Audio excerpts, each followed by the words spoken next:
You're 58 years old. You've got $3.2 million saved.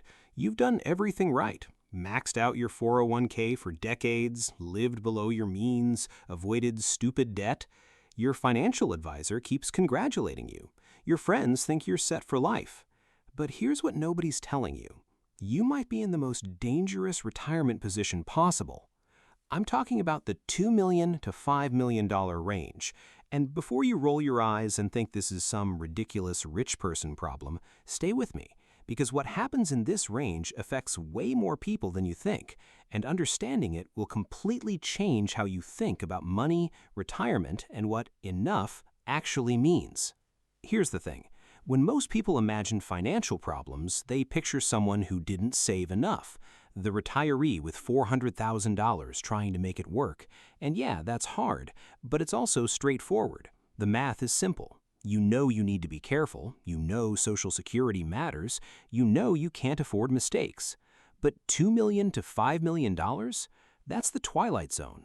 You have too much money to qualify for most safety nets, but not enough to ignore sequence of returns risk. You're wealthy enough that taxes become a massive problem, but not wealthy enough to hire the team that solves those problems elegantly. You're in this weird middle ground where traditional retirement advice doesn't quite work, but you're not rich enough for the strategies that actually do. Let me show you what I mean with real numbers, because this is where it gets interesting. Let's say you retire with $3 million at age 62. The standard advice says withdraw 4% per year. That's $120,000. Sounds great, right? Except here's what nobody tells you about that $120,000. After federal taxes, you're looking at maybe $95,000. Some states will take another chunk. Now you're at $87,000. And that number has to cover everything. Healthcare until Medicare kicks in, property taxes, insurance, the lifestyle you've been building for 40 years. But wait, you're thinking that's still a lot of money, and you're right, it is, for about 3 years. Because here's what happens in year 4. The market drops 23%. Your $3 million is now $2.3 million.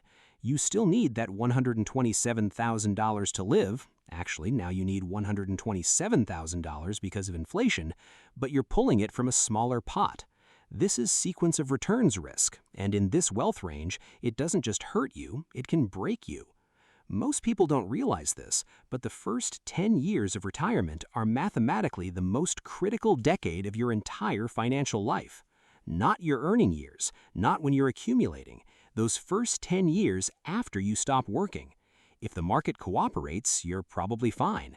If it doesn't, you enter what's called the death spiral, where you're selling assets in a down market to fund living expenses, which means you have fewer assets to recover when the market bounces back. And here's the uncomfortable truth. $3 million doesn't protect you from this. $4 million doesn't fully protect you from this. You need to be closer to $7 or $8 million before sequence risk stops being an existential threat. Now look, I know what some of you are thinking. Just be flexible, spend less in down years. And theoretically, yes, but let's talk about the psychology here, because this is where the theory crashes into human reality. You've spent 40 years building a life.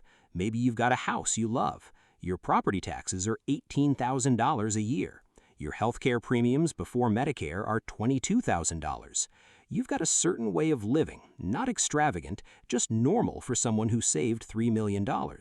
And now you're supposed to cut back after decades of discipline when you finally have time to enjoy it? This is the psychological trap of this wealth range. You feel rich, your neighbors think you're rich, but your actual financial flexibility is shockingly narrow. You can't really afford to be generous. You can't really afford mistakes. You definitely can't afford a prolonged market downturn in years 62 through 68. Here's a stat that should bother you.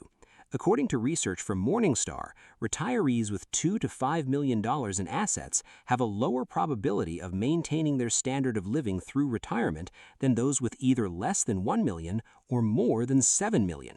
Think about that. The people with less money often do better. Why? Because they're forced to be realistic. They plan around Social Security. They budget carefully. They know their constraints. But in the $2 to $5 million range, people vastly overestimate their security. They think they've won the game. They stop being careful, and the math quietly works against them. Let me give you another angle on this, because it's not just about market risk. Taxes in this range are absolutely brutal. You're in the highest marginal brackets, but you don't have enough wealth to use the strategies that actually mitigate taxes. You can't set up a meaningful charitable remainder trust with $3 million. You need to live on that money. You can't do sophisticated estate planning. You can't really use opportunity zone investments or qualified small business stock strategies. Those tools require capital you can't afford to lock up. So you end up in this position where you're paying tax rates similar to people with $20 million, but without any of the planning options they use. You're getting the worst of both worlds. And healthcare, let's talk about healthcare for a second, because this is where the $2 to $5 million range gets really painful.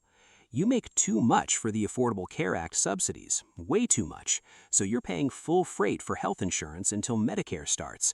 And if you retire at 60 or 62, that's a long, expensive bridge. I've seen couples paying $35,000 a year for mediocre coverage. That's $35,000 after tax, which means you need to pull about $47,000 from your portfolio to net $35,000 for health insurance alone.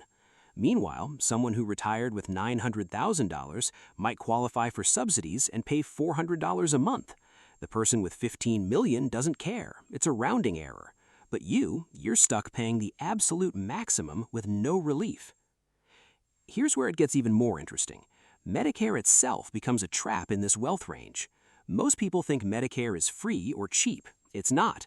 Medicare Part B premiums are income-based. If your modified adjusted gross income is above certain thresholds, you pay surcharges called IRMAA, Income-Related Monthly Adjustment Amount. And guess what? When you're pulling $120,000 from a $3 million portfolio, you're almost certainly triggering IRMAA. So now your Medicare Part B premium isn't $174 a month. It's $384 per person. Add Part D IRMAA, and you're paying $600, $700 a month for Medicare. For both spouses, you're at $14,000, $16,000 a year just for Medicare premiums, not care, just premiums. None of this is secret information. It's all publicly available, but somehow nobody talks about it. Financial advisors don't lead with, hey, you've saved $3 million, which means you're in the worst possible tax and healthcare position. That's not a great sales pitch, but it's the truth. Now here's the shift I want you to understand, because this is what separates people who navigate this range successfully from those who don't. The mistake is thinking $2 to $5 million is financial independence. It's not. It's financial semi-independence.